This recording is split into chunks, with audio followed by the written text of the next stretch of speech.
Добрый день, уважаемые друзья. Я прошу всех присаживаться поудобнее, поближе, так, чтобы все слышали и все видели. Сегодня у нас очень замечательный день. И это не потому, что сегодня первый день зимы, а потому что у нас в гостях два уникальных человека. Это профессор английской литературы господин Хэммонд и переводчик английской литературы, поэт, музыкант, человек воистину ренессансных возможностей и талантов Андрей Корчевский.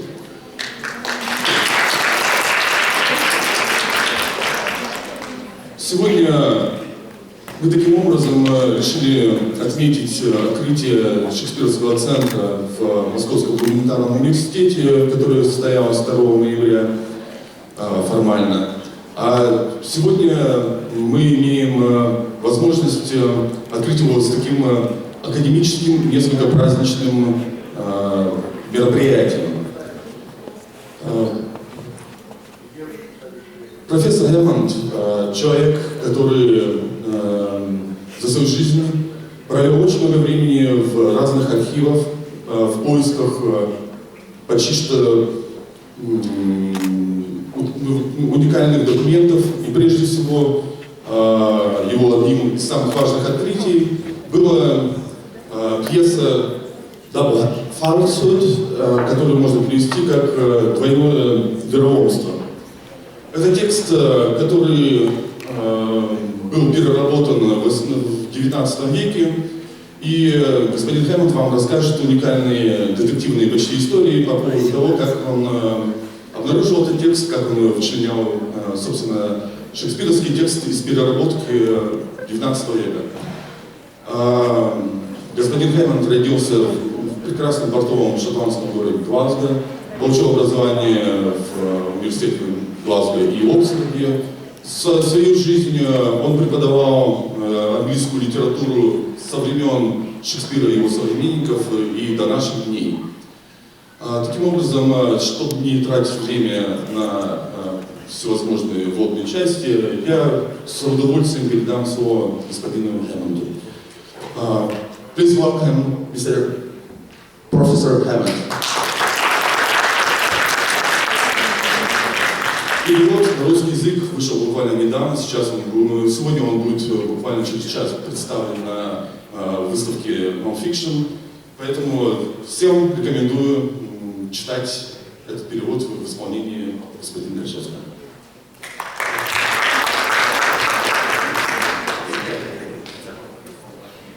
Ladies and gentlemen, I probably will use the microphone, but can you hear me without it? I've got the loudest voice in the world, so everyone should be able to hear me even without it. I will use it. But let me just do the first 2 seconds and then I'll introduce it. Yes, it's just been explained that I do need to use the microphone, of course, because it's being recorded. So just let me say before I begin the formal talk, I am holding in my hand Andreya Korchevsky's very brilliant translation of a text which I produced some years ago. This book here, translated into this book. This book is an 18th century play by Louis Theobald called Double Falsehood. It contains a 17th century play which is a revision of a 16th century play by William Shekspire and John Fletcher. And that play only survives in the 18th century play, which is now between these covers and now in Russian between these covers. So this, what you might call palimpsest or pentimento, you might call it, this is what we're going to investigate in the lecture today. What exactly is this and what is this? So that's the substance of the lecture. Thank you.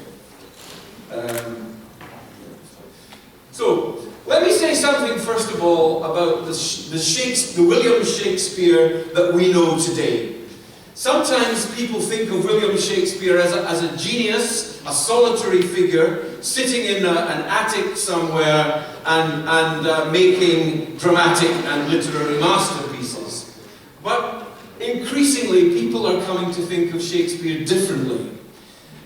We think of him now, increasingly, as a professional playwright. Somebody who wrote for money. Somebody who worked in the way that most playwrights worked at his time. Very quickly, collaboratively, and with the demands of the professional theatre in mind. I could make this point by asking you a quiz question. In England we have pubs. I think in Russia maybe you have pubs also. But in England you have pubs, and it's a very common thing to go to the pub and to have a quiz. People get very competitive about these quizzes, and there's usually a small cash prize. And it's not worth winning, but nevertheless people get very, very, very competitive. So here's a question in the pub. We're all sitting in the pub, we've got a pint, and we're happy. How many plays did William Shakespeare write? The answer to that question is much more difficult than you might expect.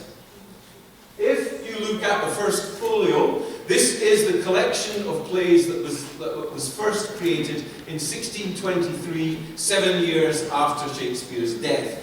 His two actor friends, John Hemming and Henry Condell, collected his plays together and they published them in this first folio edition. If you happen to find one of these, don't cut it up, don't give it away, because it's worth a lot of money. So there are, in that collection, there are 36 titles. To get the next slide, to move, how do I move the slides on? The next slide, F6. Oh, that would be right. So, okay, about 50 years later, Nicholas Rowe collected Shakespeare in 1709. And there are 43 plays in that collection, including several plays here that you probably don't recognize as Shakespeare's at all. For example, the play Locrine. You've never heard of that as a Shakespeare play. London Prodigal. Have you ever heard of that as a Shakespeare play? Probably not. So until very recently, the standard edition of Shakespeare had 36 plays, plus 2 more, which we now think Shakespeare wrote, but were not in the first folio. One is called Pericles, and the other one is called The Two Noble Kinsmen.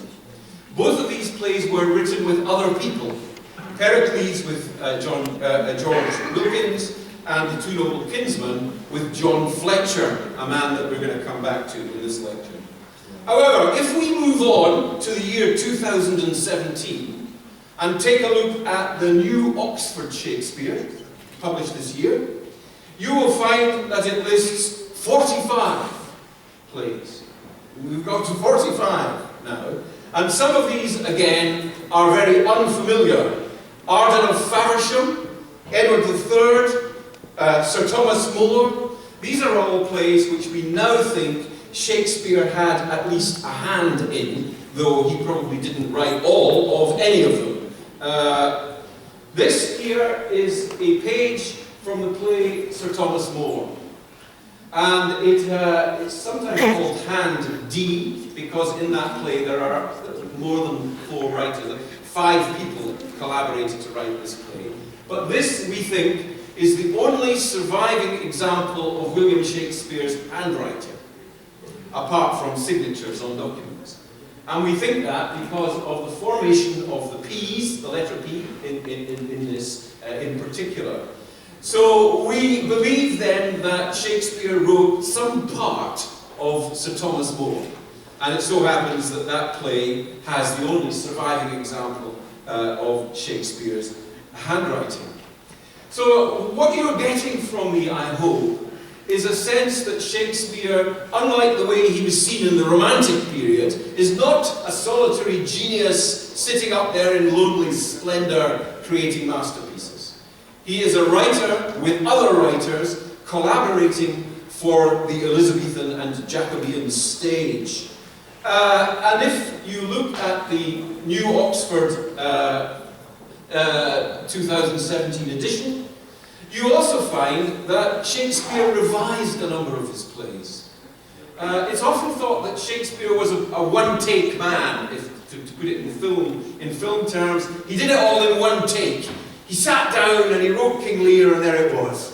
Now we think not. Now we think that he actually worked hard, possibly revising, possibly changing the plays that he wrote. And there is evidence in Hamlet, in Othello, in Lear, of considerable revision to Shakespeare's texts. So okay, the Shakespeare I'm trying to create for you is a Shakespeare who wrote with other people, who sometimes changed and revised and altered his plays, and who is not perhaps the person that we thought perhaps that he was. Well, I'm interested in one of these plays in particular. If you look at the New Oxford 2017 edition, you will find a play mentioned called Cardenio. Cardenio. Who's heard of Cardenio? Cardenio is a play that we don't know very much about because it has been lost. It was lost. Hold on, I want that. We know that Cardenio existed because there are account documents. These documents register payments to Shakespeare's acting company for a play called Cardeno or Cardena. Sometimes called Cardeno, sometimes Cardena. But because this document exists, and it is in the Bodleian Library in Oxford, because it exists, we know that Shakespeare must have written a play based on a story from Don Quixote by Cervantes, the Cardenio story from Don Quixote, if you know that text. Don Quixote, of course, was the literary sensation of its age. It was published in 1605, and then it was made into English around about 1607, and finally published in English in 1612. It was very exciting. Everybody was very excited by Don Quixote, and in particular, the playwrights were very excited. And I see it like this. Shakespeare in 1607, 1608 has had a very long career. He's getting tired. He's looking for new stuff. What can I do that's new? And am I going to do it? I need a collaborator. I need a younger man. I need a writer to write with me who is fresh, energetic, and who will do all the work. All I need to do is do the thing. So, John Fletcher, of course, is that man. Fletcher knows Spanish. He's a good Spanish speaker. He reads Spanish. He's read Don Quixote, and he's very excited about it. And he says to Shakespeare, "William, I've got a play for you." And that is a play based on the Cardenio story. Some years later, 1610, 1611, they produce the play Cardenio. And it gets acted, but then it disappears. For some reason, it does not get collected into the first folio. And it seems to go under the radar, we might say. So, yeah, I'm going to skip this one, and this one, and this one. I'm going to go on to this one. Let's go forward 40 years to the year 1653. I've already told you that in 1612, 1613, there is documentary evidence of the Cardenio play. 1653, this man, Humphrey Moseley, who is a bookseller and publisher, enters into the Stationers' Register, that's the document that preserves copyright. If you want to protect your copyright in the 17th century, you put it in the Stationers' Register, which means, this is mine, don't touch it. So in 1653, we see the history of Cardenio, you can see it there, and if you could look further along, it says, by Mr. Fletcher and Shakespeare. So in 1653, we still have evidence that the Cardenio play exists, and that there is a literary property corresponding to it. So we still know that the play is lying around somewhere. There are other pieces of evidence that the play was still extant before and after this, but they get very technical, and I'm not going to go into them at the moment. I'm going to cut forward to the year 1719. In the year 1719, there is a strange prose work called The Postman Robbed of His Mail by Charles Gildon. And Charles Gildon, in that work, talks about a Shakespeare play which has been found, but which the London theatre management at Drury Lane will not perform. For some reason, they won't act it. Maybe because they don't really believe it's by Shakespeare, who knows. But this is what Gildon says, and you can hear in what I'm going to read that he's getting very angry. He's getting very angry. A valuable jewel lately brought to them by a friend of mine that might have had a chance of obliging the town with a noble diversion. I mean a play written by Beaumont and Fletcher and the immortal Shakespeare, in the maturity of his judgment a few years before he died.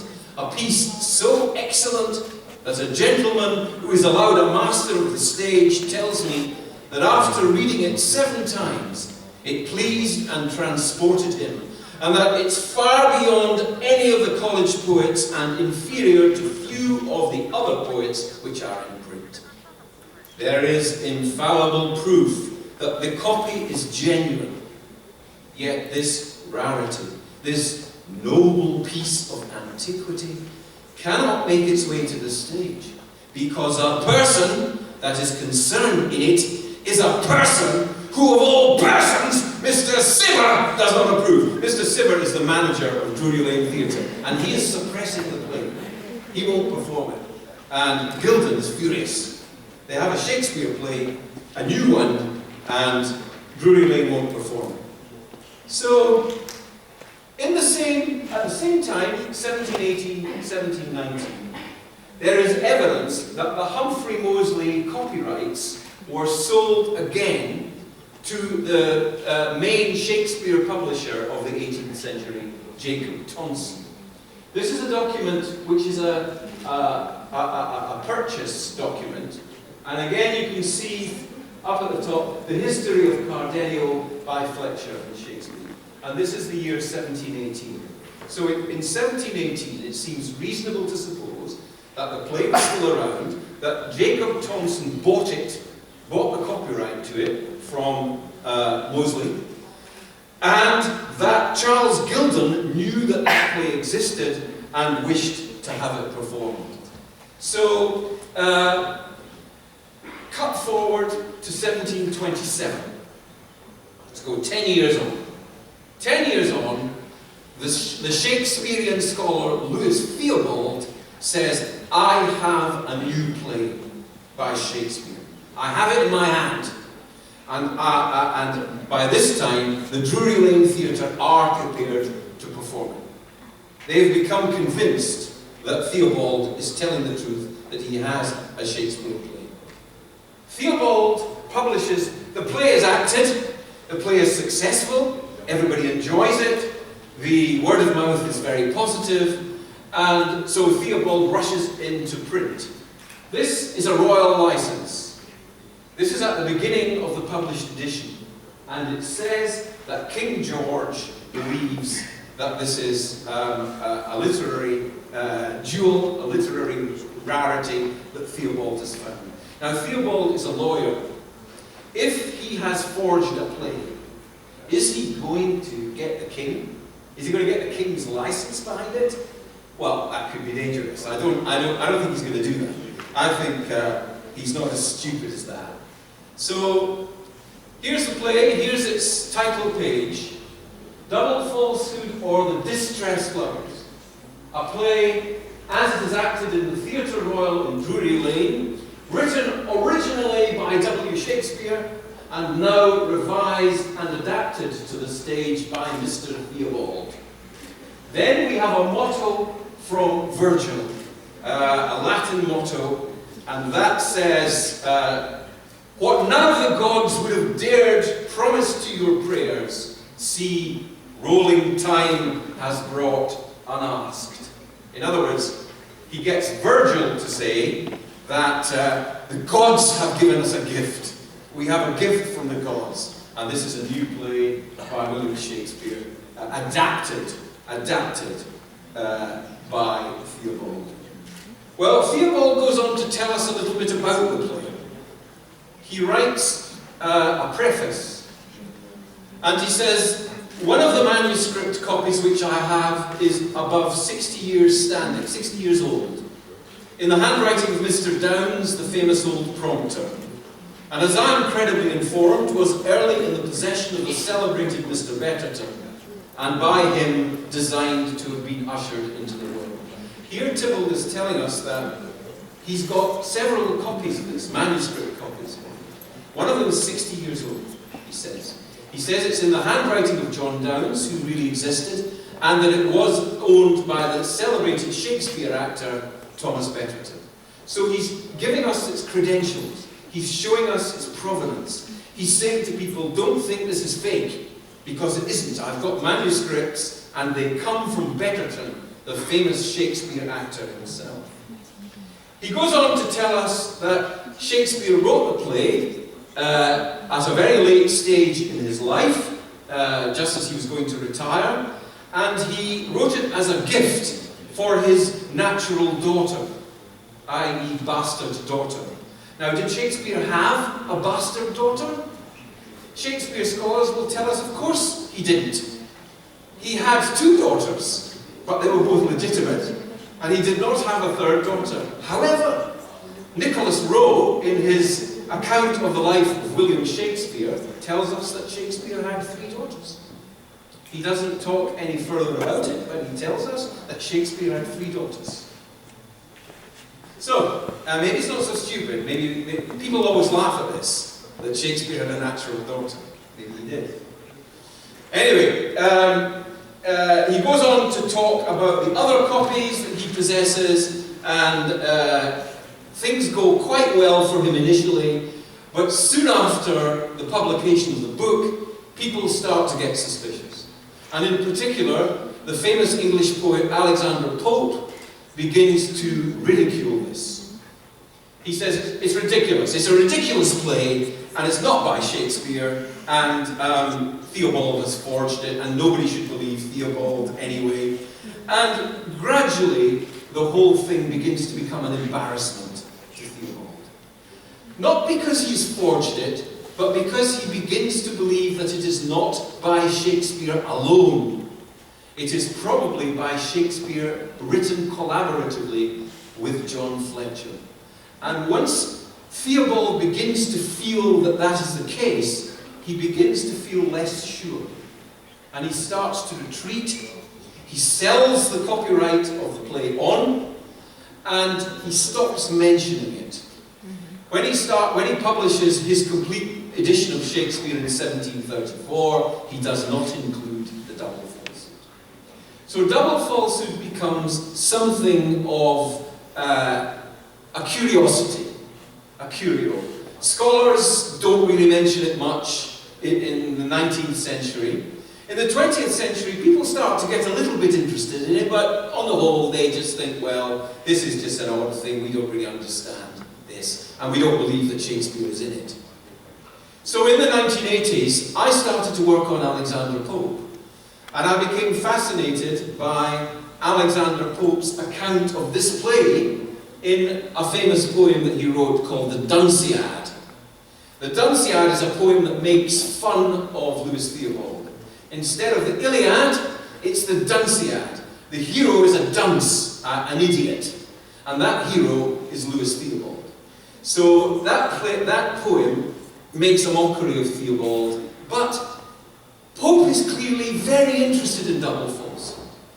He thinks it's ridiculous, he laughs at it, but then he also notices that some of the things published as prose in Theobald are actually blank verse, are iambic pentameter, you know, da-dum, da-dum, da-dum, da-dum, da-dum. So all day long, the noise of battle rolled. It sounds like Pope starts looking at this and thinking, wait a minute, there is something here. And he publishes all that, but it doesn't make him think that behind the play there is an older play. He doesn't come to that conclusion. However, I came to that. And as the years go on, we get towards the year 2000, 2001, 2002, people start to be much more receptive towards the collaborative Shakespeare. They start to want to know about Shakespeare as a collaborator. So the atmosphere gets much better for an edition like this one of Double Falsehood. And the ardent Shakespeare editors approach me, they write to me and they say, can you propose to us an edition of Double Falsehood? Could you persuade us that there is some Shakespeare in this? And I think I can, but it won't be easy, but I think I can. So I make a proposal to them. They say, well, let's try it. We're going to get a lot of flack, because a lot of people don't believe this, so we're going to get an awful lot of trouble, but let's do it. So the ardent Shakespeare decide that they are going to do the edition. Now, the question is, who wrote Double Falsehood? Who wrote it? I've already said to you that I do not believe that Louis Theobald forged it. I've already said to you that behind the play there is an older play. And I think that that older play probably is the lost Shakespeare Fletcher Cardenio, but rewritten in the 17th century, probably by Betterton, and rewritten again in the 18th century by Theobald. So the play that we have, this play, and the play that Andrei has brilliantly translated, you could now read in Russian, this play, they are Louis Theobald's version of an older play, which is itself a version of Shakespeare and Fletcher's Lost Cardenio. But I think that the text of this play contains Shakespeare's DNA. Let me put it to you no more strongly than that. It contains Shakespeare's DNA, and it contains a lot of Fletcher, a lot of John Fletcher's original writing. Now, how do we know this? How do we prove this? What is our evidence for this? Well, some of it you've already seen. Some of it is about proving that the play still exists in physical form, in published form, throughout the 17th century and into Theobald's time. So some of the evidence I've already presented to you. Other parts of the evidence are based on stylistic analysis of the text. It's sometimes called stylometry, sometimes forms of literary linguistics, but there are ways of looking at the text and trying to determine how many different authors are in it on the basis of style. Now you're going to ask, what are these tests? Well, how did they do it? What are the tests? And I can only give you a very, very brief account here of one or two of them. But I might, because I'm in Russia, I think I will focus perhaps on the work of Marina Tarlinskaya. Marina Tarlinskaya is a literary linguist who works at the University of Washington in the USA. She's a very talented literary linguist. Very talented indeed. Well, one of the people I needed to convince was Marina Tarlinskaya. I had to convince her. So she looked at the play and she used a whole series of stylistic tests. This is going to get a bit technical, but bear with me for a minute or two. She looked at the stress profile of the plays. What is stress profile? Well, here's a line from Shakespeare. To be or not to be, that is the question. Where is the pause in that line? It's after not to be or not to be. It's after syllable 6. Syllable 6. 5, 6, because this is an 11-syllable line, so it's true. Syllable 6. Tarlinskaya points out that Shakespeare always, or usually, stresses syllable 6. Fletcher never stresses syllable 6, usually syllable 8. Theobald never stresses any syllable, doesn't have a pause in the line. His lines go straight on. So, if we can find lines that have the stress pattern in syllable 6, others that have it in syllable 8, others that don't have it, we have some evidence that there are 3 different authors in the play. Now, because you may not be completely convinced yet, let me give you another example. Shakespeare, if we look at the verb to have in English, to have, I have, you have, he has. In Shakespeare's day, that would have been he hath, th, he hath. Shakespeare wrote he hath, but Fletcher, much younger man, more modern, he writes he has. So, if this play has Shakespeare and Fletcher in it, we would expect hath in the Shakespeare bits and has in the Fletcher bits. And we do indeed find that pattern. And you could ask yourself, could a forger forge that in the 18th century? Would a forger have the nous to spot this? No. Modern literary linguisticians with computer assistance, yes, they can see it. I don't think it would have been possible for anybody to see that in the 18th century. And anyway, there are lots of other reasons why I think Theobald is not a forger, which I can discuss in questions. So let me give you the verdict, shall I call it, of Tarlinskaya. This is what she says.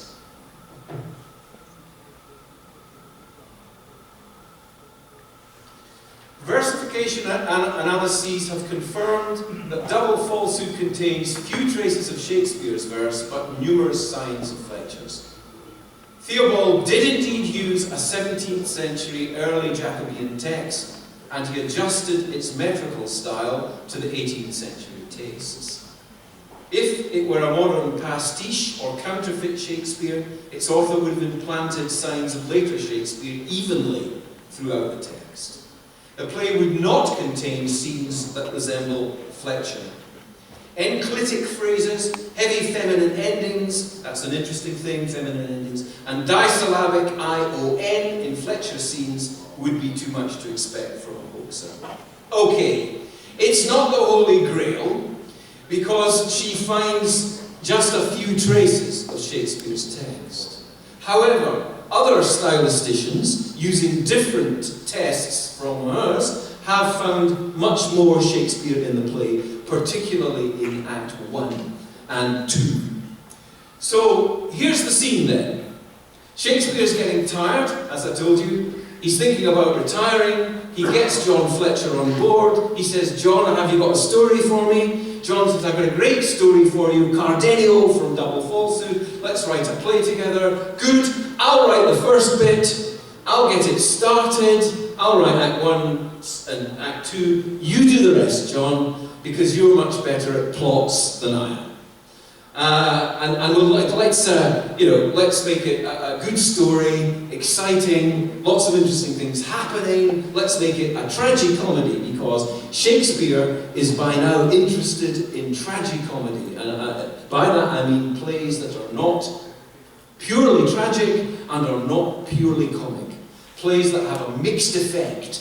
Plays that make the audience sad and happy in a kind of roller coaster ride of emotion. And these are the plays that Shakespeare is writing in late career, and Cardenio is an example of a play like that. It's a tragicomedy based on a tragicomic story from Don Quixote.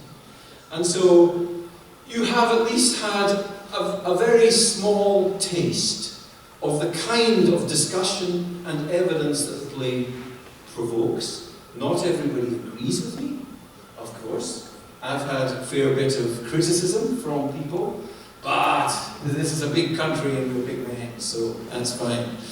So in conclusion then, I just want to say that people ask me if I'm enjoying Moscow, and I tell them that I'm losing weight because I lose 300 calories every time I put my coat on and off.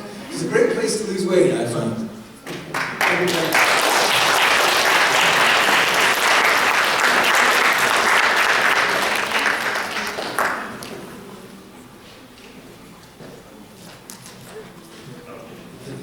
Thanks so much for a wonderful lecture. I think we'll have a little present for you. Here's a cat like Pushkin, which I brought from Mikhailovsk, the place of his father. So here's the piece.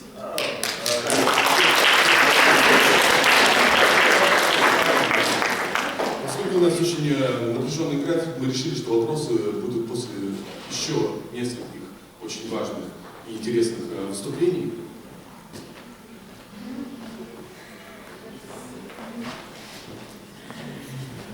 Как я уже говорил в начале, у нас сегодня в гостях переводчик, поэт, музыкант. Вообще, в принципе, по профессии ученый с фундаментальным образованием, который не предполагает того, что человек, который изучает, например, в последнее время стал еще и токсикологом, да, как я понимаю, человек, который вращается в сфере точных наук, биологии, химии, медицина, вдруг обращается к текстам, которые являются, скажем так, раритетами даже для любителей театралов Шекспира. Например, несколько лет назад он перевел Гамлета, но не того Гамлета, которого мы все знаем по пастернаковским переводам или более современным, а по первой версии, первому кварталу, первому варианту текста, который в 2 раза меньше. Скорее всего, как говорит Алексей Барташевич, наверное, это был походный вариант, сокращенный для турне актерских труп. Но тем не менее, эта книга была, этот перевод вышел сначала в журнале «Современная драматургия», а потом уже вот в нормальном виде в издательстве «Текст». Сейчас я предоставлю слово Корчевскому, давний наш знакомый и хороший друг.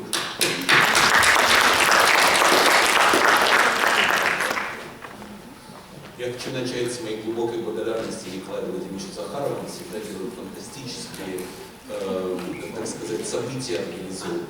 Сейчас мы с Брином Хэммондом, я с ним говорил насчет этого, он очень взволнован замечательной аудиторией и возможностью поучаствовать в открытии Шекспировского центра.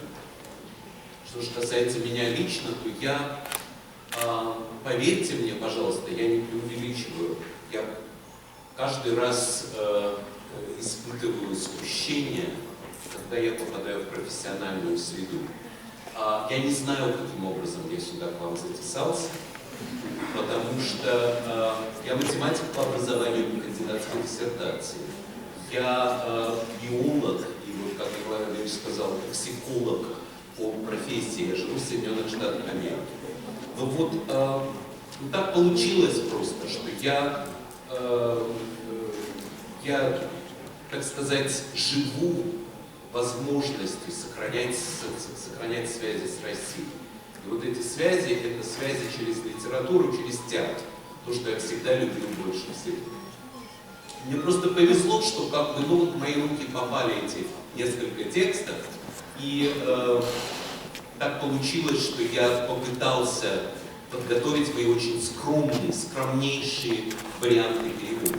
Можно я вот еще раз в руки возьму книгу, которая у нас вышла, у нас там.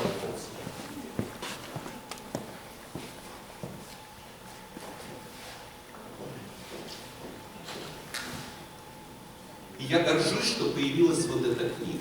Она издана Центром книги Двойного, замечательным издательством, одним из лучших издательств России. Мы представим эту книгу на нон-фикшн буквально через несколько часов, поэтому мы так торопимся вместе с Брином. Это двуязычное издание, то есть это английский и русский вариант. Еще раз хочу подчеркнуть, это моя первая попытка подготовить русский перевод. И вот когда ты делаешь первый вариант, всем известно, что это как бы первый шаг. И поэтому, когда я смотрю на тех людей, которые присутствуют здесь сегодня, я думаю о ученых и переводчиках, которые, кто знает, может быть, будут причастны к тому, что будут подготовлены новые, дай Бог, лучшие переводы. Потому что всегда каждый последующий – это попытка шага вперед. Что здесь сидят будущие литературоведы и исследователи, которые будут способны прикоснуться к тем удивительным тайнам, о которых сегодня мы услышали от профессора Хэммонда.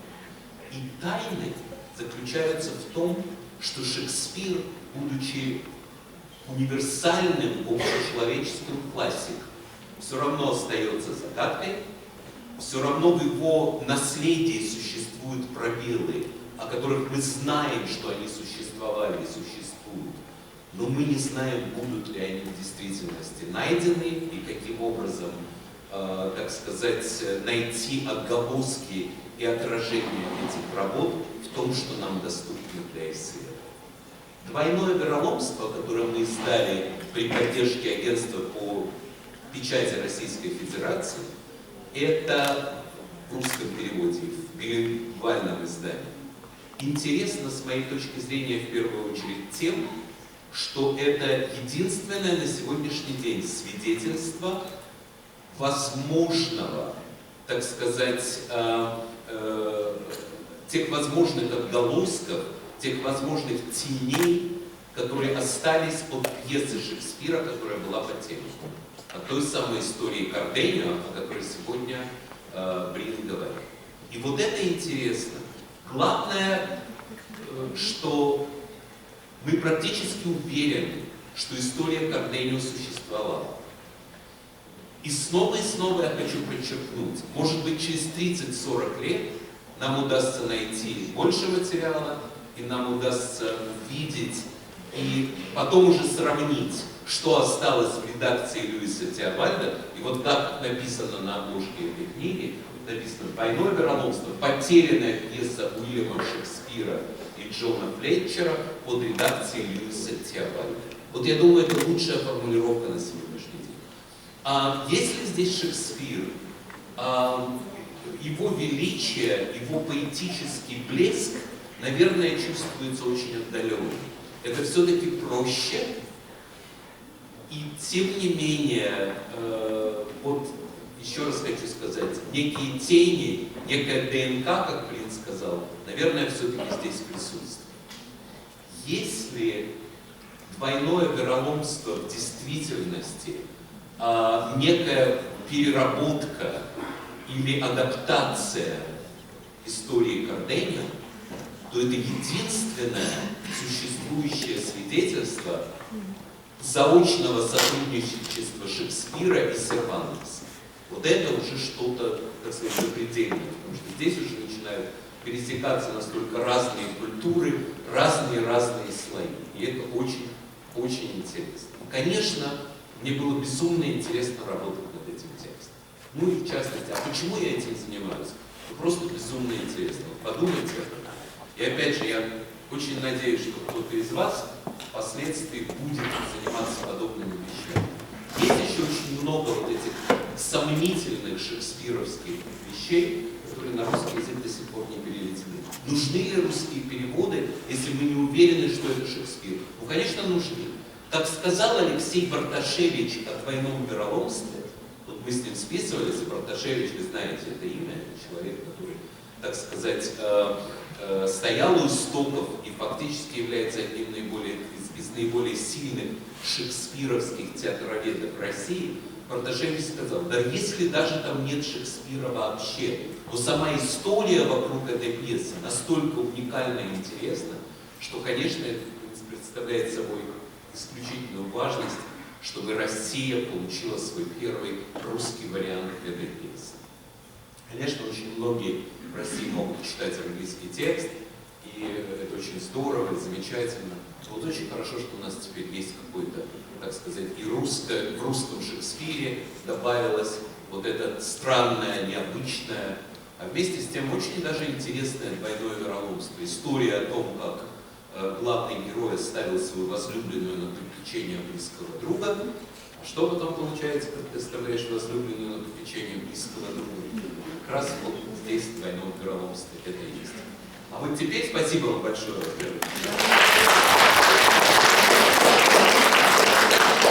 Что я хотел вам сказать? Когда говоришь о переводе, конечно, и сегодня день события, посвященное переводу, ну, нельзя же не показать что-то. И вот мы сейчас это сделаем, но мы это сделаем в необычной форме.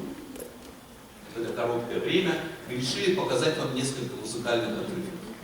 И я хочу пригласить Екатерину Семенову, замечательная певица, она студентка 4-го курса Московской консерватории. И вместе с Катей мы пытаемся, я вот сейчас вырезаю очередную вещь, которая не имеет профессионального отношения, потому что у меня нет ни одного класса музыкального образования на самом деле. Я сейчас буду пытаться что-то изображать на рояле. Вот мы вам покажем несколько песен. Эти песни в моем переводе на русский язык. И первая из них — это песня, которая звучала в 1727 году в постановке «Двойного вероломства». Это песня из вот этой пьесы.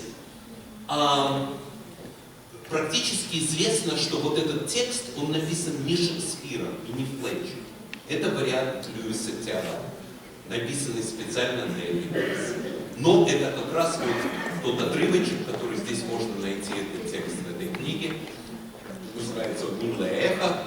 И вот это как бы песня, в которой одна из героинь страдает по своему потерянному возлюбленному. Это вторая линия, второе вероломство, которое описывается в этой книге. Вот эту песню про «Милое эхо» мы сейчас с Катей попытаемся для вас исполнить.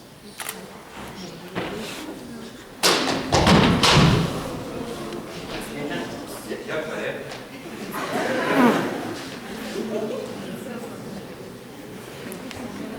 Это было довольно интересно.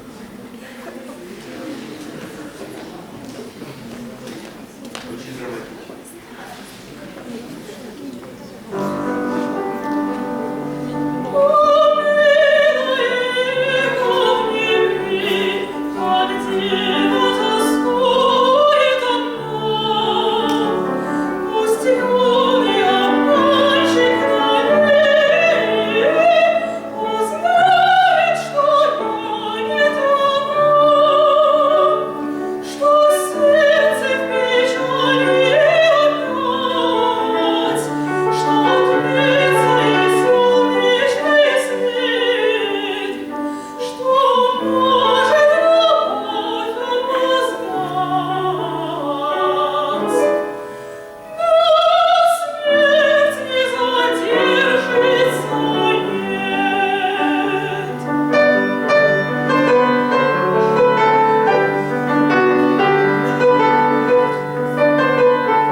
Спасибо большое. А сейчас мы покажем вам еще две песни в моем переводе. И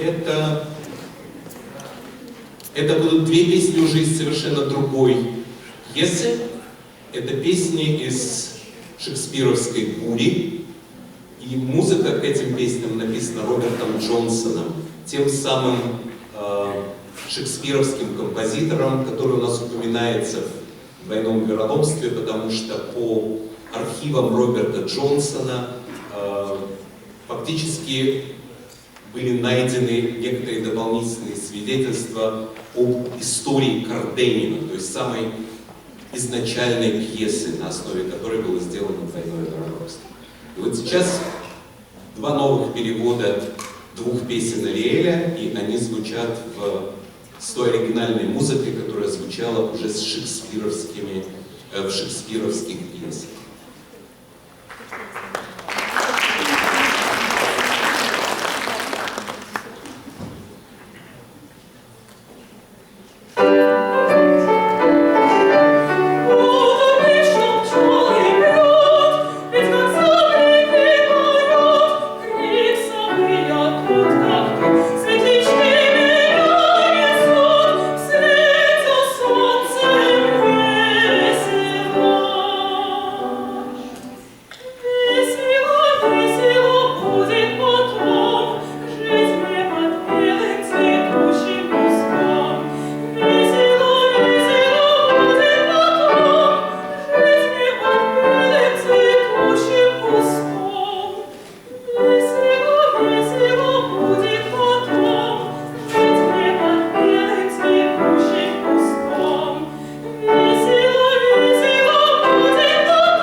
у нас есть возможность обсуждать то, что мы слышали, и задать несколько вопросов.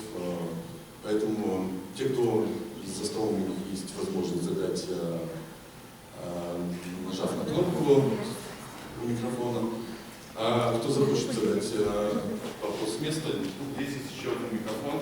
А может быть, вы зададите так громко, что можно видеть микрофон.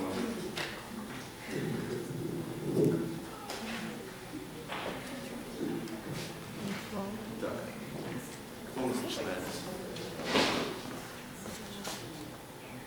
Все потрясены. Пожалуйста.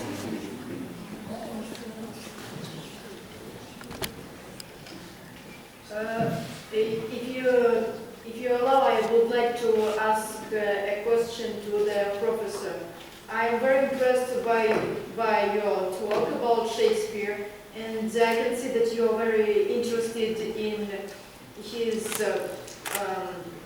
stories and plays, but I would like to ask you whether you have any other ancient writers you are interested in aside from Shakespeare.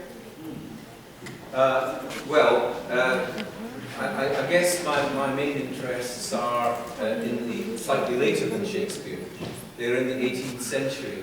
I think the reason why they asked me to do this, rather than one of the more established Shakespearean scholars, is because this is mainly an 18th century story.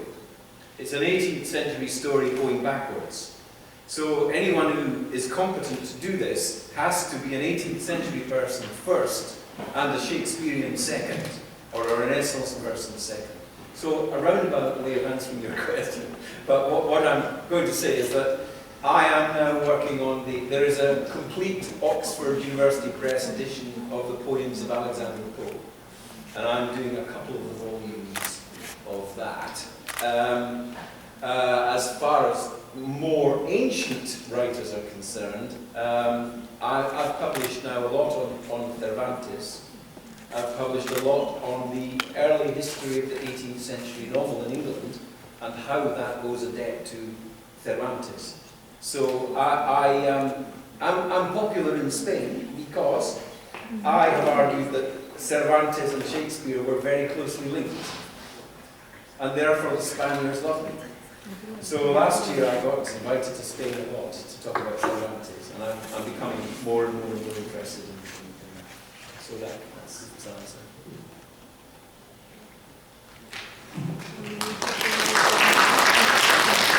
We have a question for you.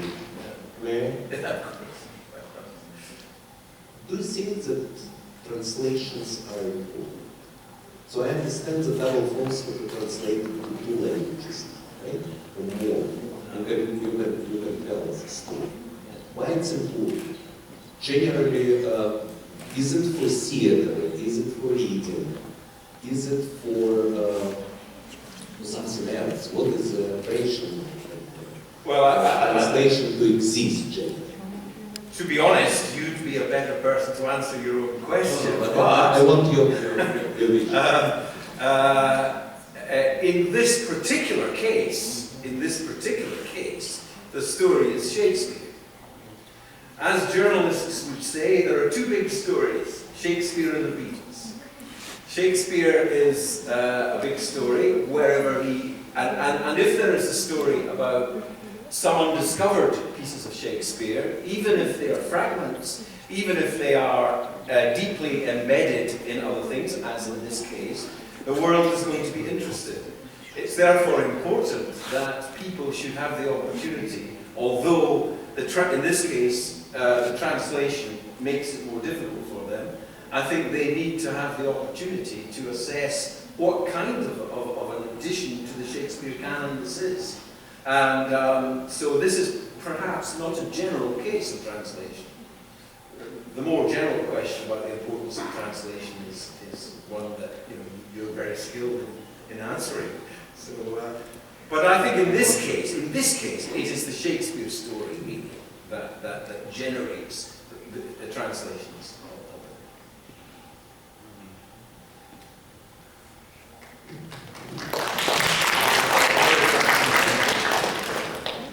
У нас здесь присутствует много гостей из других учебных заведений, из университетов, поэтому я обращаюсь прежде всего к ним, к нашим гостям. Вот я вижу Арсений Кимичев из ЮНИОНа, который тоже занимается, скажем, критикой 19 века. Вы прекрасно, наверное, знаете, что это было очень бурное время освоения не только Шекспира, но вообще, в принципе, всей мировой литературы. Были огромные споры, разные кружки, разные сообщества, которые конкурировали между друг другом. Может быть, у Арсения есть какой-то интересный комментарий или вопрос, я попросил бы его что-нибудь нам сказать. First of all, thank you, Mr. Hunt. It's amazing that we should. And also, well, actually, my question will be more about the 18th century. I know that there was a rivalry between the Pope edition of Shakespeare and the Theobald edition of Shakespeare. And what do you think about the Pope's inclusion on the double falsehood in relation to those rivalries? Was he affected by it more than he was affected by the text itself? If you felt that he somehow realized that there are some verbs that still may be Shakespearean in nature. But was he, affected by the business? Because, well, he was a very busy man. And you also said things like, there is there will be an interest in elaborating what other parts of double falsehood is in dancing and encounter the Yes. Alexander Pope, if we flash back to, let's say, the year 1725, Alexander Pope in that year has just finished producing an edition of Shakespeare. He has done this for the publisher Tonson, whose name I mentioned in the lecture. Tonson owns the rights to Shakespeare and has decided that Alexander Pope will be the editor of Shakespeare for the early 18th century. But Pope makes a mess of it. He decides that he doesn't like bits of Shakespeare, so he takes them out. He, for example, the porter scene in Macbeth doesn't like that, so he reduces that to a footnote. He decides to rewrite lines of Shakespeare because they are not metrically precise. He doesn't like 11-syllable lines, he prefers 10-syllable lines. Okay, let's rewrite that. So, Shakespeare's edition, Pope's edition of Shakespeare is a very valuable commercial property. But along comes Louis Theobald in 1726, a young man, an aspiring new kid on the block, new Shakespeare scholar, and says, Pope's edition is terrible. And I will show you why. And he writes a whole book about Hamlet, about Pope's edition of Hamlet, which he shows to be a terrible mess. Pope has not looked at the early editions. Pope does not know much about Elizabethan grammar, or he does not know much about Elizabethan vocabulary. He hasn't done the work. So Theobald writes a very long book saying, look, this is not the translation that the edition that we need. And what he's doing by writing that is positioning himself to be the next editor. Everybody has to take notice of this. So there is indeed a commercial rivalry between Pope and Theobald. Pope's way of Theobald in 1727 then says, I have a new Shakespeare play. Not only am I the greatest, Shakespeare scholar in the country, but I found a new play. And people are astonished, and of course they say, Louis Theobald has to be the next editor of Shakespeare. Pope responds by ridiculing. He responds by writing a comic poem, which we mentioned, the Dunciad, in which Theobald is ridiculed. And in particular, his play, The Double Falsehood, is claimed to have found a new play, is thought to be ridiculous by Pope. And Pope needs to make that ridiculous because he needs to get Theobald out of the way as a commercial rival. And the reason why Pope is so savage about double falsehood is because he needs to get it out of the way. It's a threat to him. It's a threat to him. So he starts to rubbish it. He picks lines out of it which he thinks are ridiculous, and Shakespeare couldn't have written. But Fletcher, of course, could. Fletcher could. He overlooks that point. And then he starts to look hard at the play and starts to think, actually, there really is something here. But he's not in a position to admit that. And the reasons why I think the background to what is happening, it seems to me, is commercial rivalry, essentially. It's marking out your territory, marking out your position as before Jacob Thompson's benefit. That's my answer to it.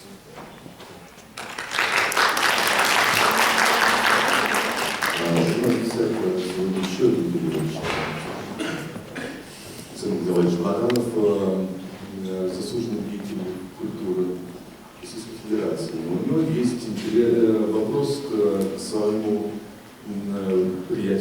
соперников на творческой ниве в мастерстве перевода, поэтому мы предоставим ему задать. Я, во-первых, вынужден извиниться.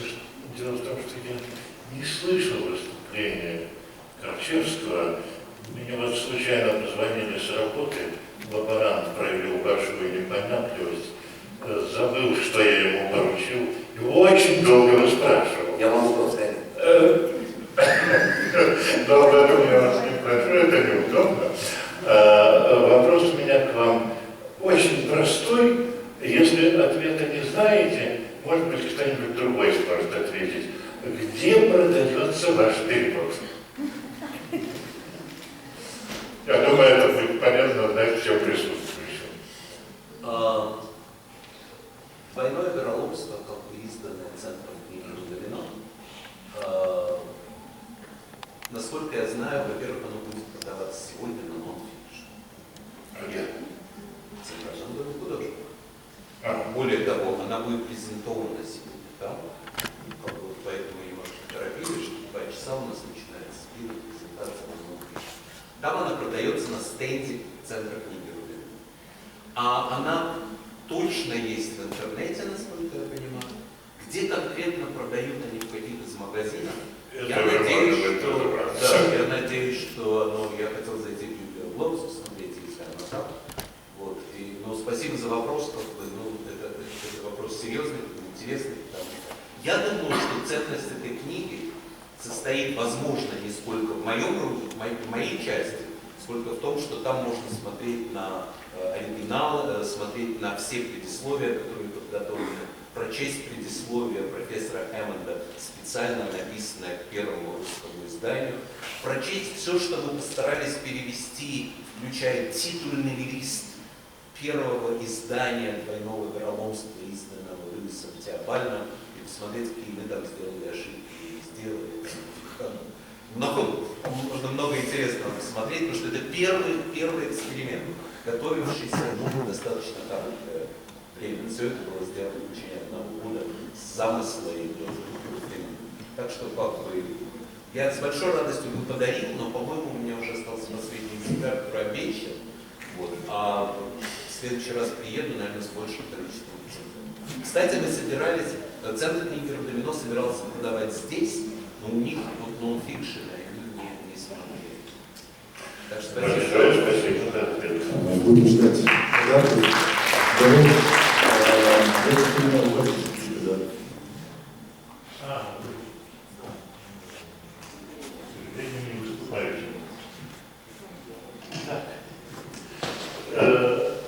Тут произошла такая вещь.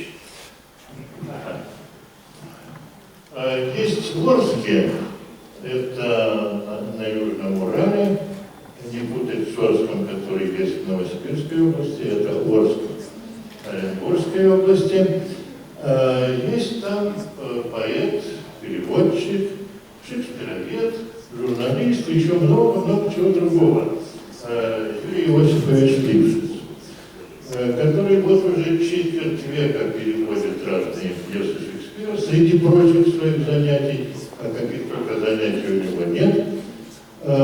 И вот в этом году исполнилось ему 60 лет, и друзья ему к юбилею сделали подарок, а именно, скинувшись, организовали издание в одном томе 8 пьес Шекспира, которые он перевел.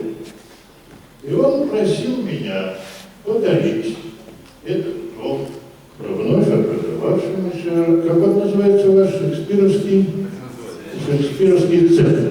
Да? Вот Шекспировскому центру вручить.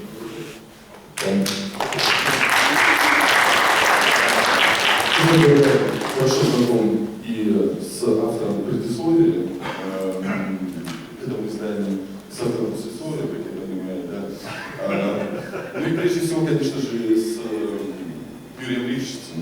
Это действительно оригинальный автор, который жутко критично относится к тому опыту, который унаследовали мы от Борисова Стернака. И в своем трактате, как переводится на кому очень сильно ругает. Но тем не менее, в общем-то, я с большой благодарностью и радостью принимаю эту книгу. Спасибо большое, и переводчице, и вам. Если можно, еще два слова. Значит, юмор ситуации заключается в том, что автор предисловия это Захаров, а автор послесловия это я. Но так получилось, что я знаком с Юрием Лившицем четверть века. Я тогда прочитал его перевод Гамлета, мне стало интересно, и поскольку ко мне тогда как раз обратился один молодой режиссер, потому что ему сказали, что я там это перевожу, я ему говорю, вот вам новый перевод, ставьте. Было поставлено. Ну вот и так получилось. Забыл сказать, вот эту книгу можно приобрести через разные интернет-магазины, я там наводил справки, цены такие, 770 с чем-то, минимальная цена 999 рублей, максимальная цена в русских деньгах, но, между прочим, еще продается за $20.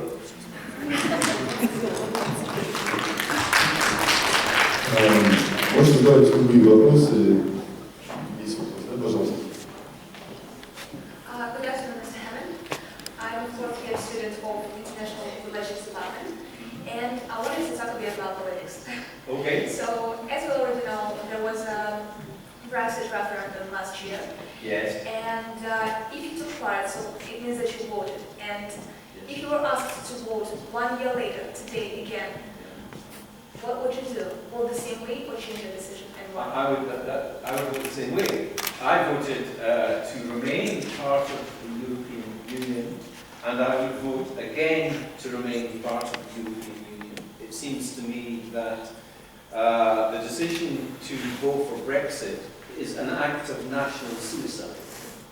It appears to me that you could take a gun and shoot yourself in both feet, and it would be better than what we're doing now.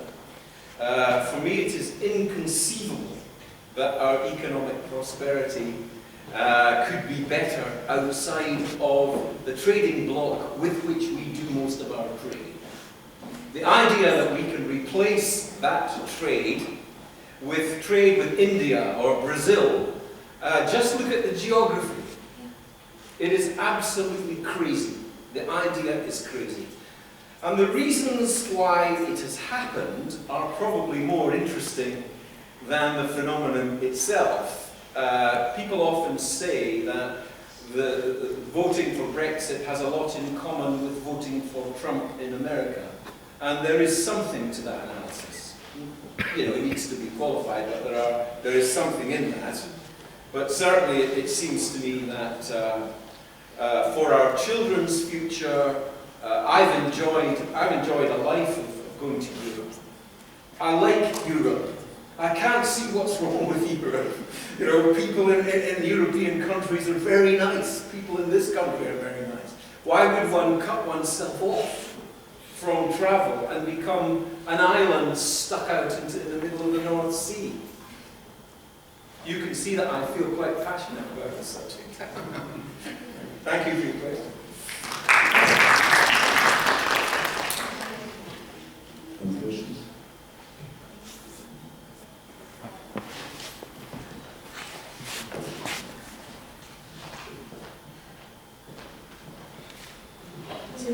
Thank you for a great lecture. It is always interesting. I'm a student of international relationships. It is always interesting to find out something new about ancient literature and about ancient writers. So, and I would like to know your opinion about modern literature. What do you think about it? Does it exist? Does it exist is it as great as it was? I think, you know, in Shakespeare's period, we have probably only got about one third of the plays that were written and performed have survived. 2/3. More has been lost than has survived. In some ways, part of the Shakespeare phenomenon is a question of survival, of what has survived, of what we have.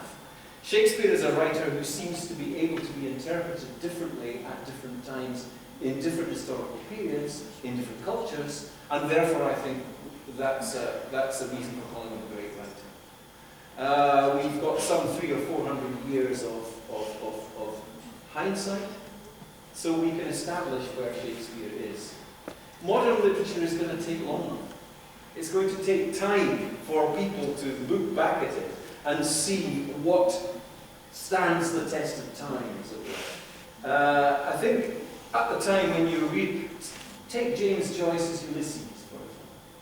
When people first read James Joyce's Ulysses, they could make nothing of it. They didn't understand it. It seemed to break all the rules of novel writing. It was playful. It was doing things with language that had never been done. So initially, the reaction to it was mixed. Some people hated it, lots of people hated it. It's taken 50, 60, 100 years for us to see it as a masterpiece. But surely it is a masterpiece. Surely it is a masterpiece. And so the idea that we're not producing masterpieces now, it can't be.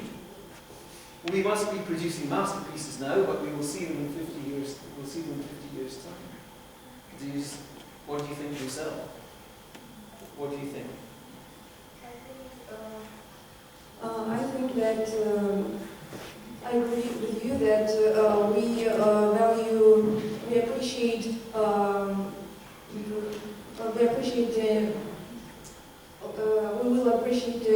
literature which is written right now only after some years, because it always happens because we start value some things which we didn't value before, which we hadn't valued before, and we start to understand.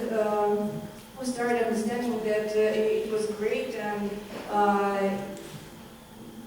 it was magnificent.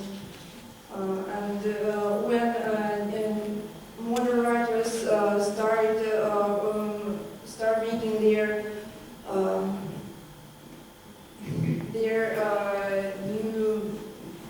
writing their new books, there are a lot of opinions and a lot of people who don't understand it, and they will understand it only after some years. Another example, perhaps, would be Waiting for Godot, Samuel Beckett's Waiting for Godot. This is a play which, when it first came out in the 1950s, was again astonishing. Broke every rule there was of playwriting. One of the things that it did was to show that you can write plays with very few words. You don't need a lot of words. Plays can be written out of very minimalist for linguistic forms. But at the time, of course, people were completely confused by it. Couldn't understand it. Is it sad? Is it happy? Is it a comedy? Is it a tragedy? Should we laugh? Should we cry? I don't know. But now, of course, we've settled down. That's an established part of the canon. It is a masterpiece. And part of the reason why is because it plays with genre. It plays with comedy and tragedy. Anyway, this is just another example of the way that time sorts out the question of literary significance and the masterpiece question that you ask. Because I think that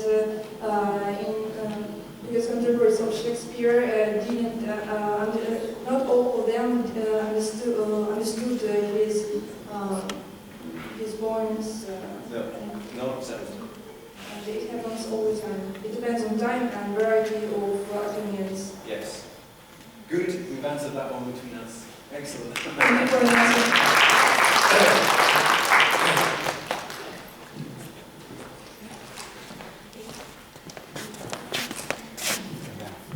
Thank you for a wonderful presentation.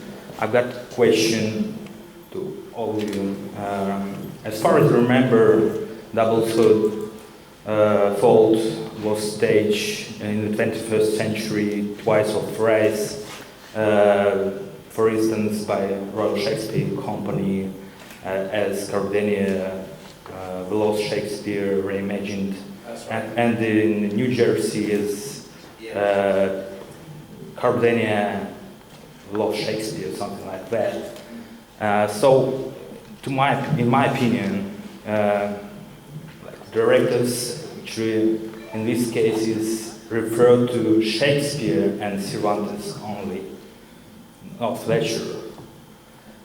Do you think that any other plays by Fletcher, Messenger, or other Shakespeare's contemporaries can be stage-worthy and interesting for theatre-goers nowadays?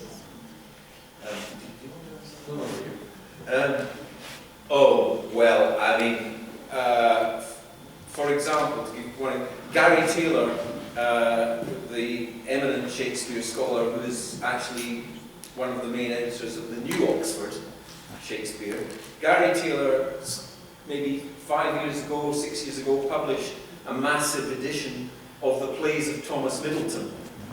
And in that edition, and in subsequent lectures around the world, Gary Taylor made the case that Thomas Middleton is at least as great a playwright as Shakespeare. At least as great. In Taylor's view, which would not be widely shared, I think, he thinks that Thomas Middleton is a greater playwright than Shakespeare. Thomas Middleton's plays are certainly wonderful in the theatre. And so are John Fletcher's. John Fletcher tells a good story. He tells a rattling good yarn. Lots of things happen in John Fletcher plays. He doesn't have that metaphorical density of language that Shakespeare has. He hasn't got the kinds of things that we value Shakespeare for. Soliloquy, meditation, thick metaphorical density. That's not in Fletcher. Fletcher wants to get on with the story, but he is a very good theatrical writer. Middleton, I think, is great in the theatre. Messenger, not so much. There's a couple of Messenger plays, like The Roman Actor, that I think is... And the Royal Shakespeare Company does do these plays. I mean, they have an auditorium, the Swan Theatre, where they do lots of plays of the contemporaries, and then Ben Jonson. Think of the richness you've got in Ben Jonson. So I can only say that there are lots and lots and lots of great playwrights from that period, and the case has been suggested that Shakespeare may not be the greatest of them. Thanks. Ну, я думаю, что это был последний вопрос, поскольку у нас есть обещания, не обещания, и даже не обязательства, но есть желание послушать еще исполнение нескольких пьес, да, одной, да, Корчевского. Спасибо.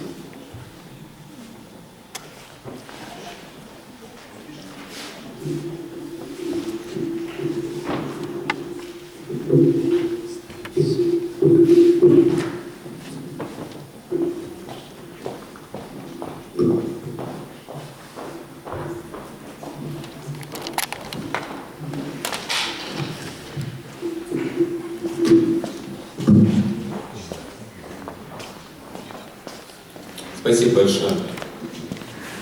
Мы хотели, чтобы у нас сегодня музыкой также закрылся этот вечер, и я хочу вам показать свою песню на текст, на мой перевод из первого кварта Гамлета Шекспира. Я не композитор профессиональный, но так тоже вот выпало в жизни, что какое-то количество песен и музыки было написано за эти годы. Сегодня упоминался Орск, кстати сказать. В Орске, в Народном театре «Встреча» до сих пор идет пьеса «Беда от нежного сердца» с моей музыкой. Это очень удивительно, мне очень хотелось бы поехать и послушать. Я их никогда не слышал, но я знаю, что «Беда от нежного сердца» идет с музыкой Андрея Корчевского. Я недавно разговаривал с режиссером, это очень интересно.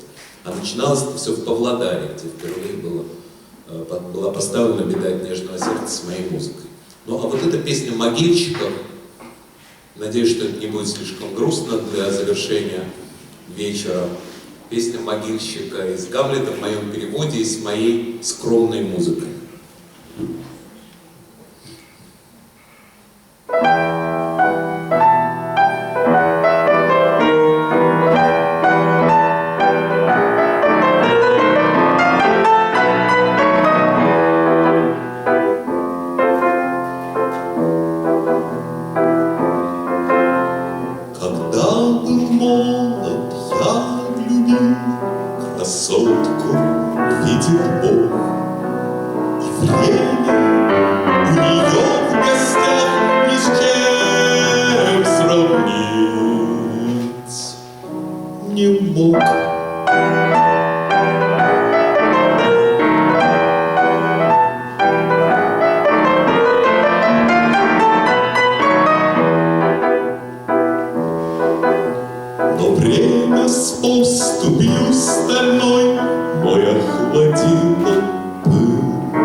Вы изучали слова трагикомедия, о том, что Шекспир в последние годы был обращен именно к этому жанру, фантастическим комедиям, в том числе и трагикомедиям. Поэтому это вся жизнь Андрея Шекспира, который весь перемешан, и весь соткан из смешного, горького, из радостного и такого, какова жизнь сама. So, I want to thank you so much. Incredible lecture. I hope we'll meet again, not within 7 years since we last met as Formula A1 back in 2010. So I think everybody will enjoy it, and I think we all cheer out applause to something.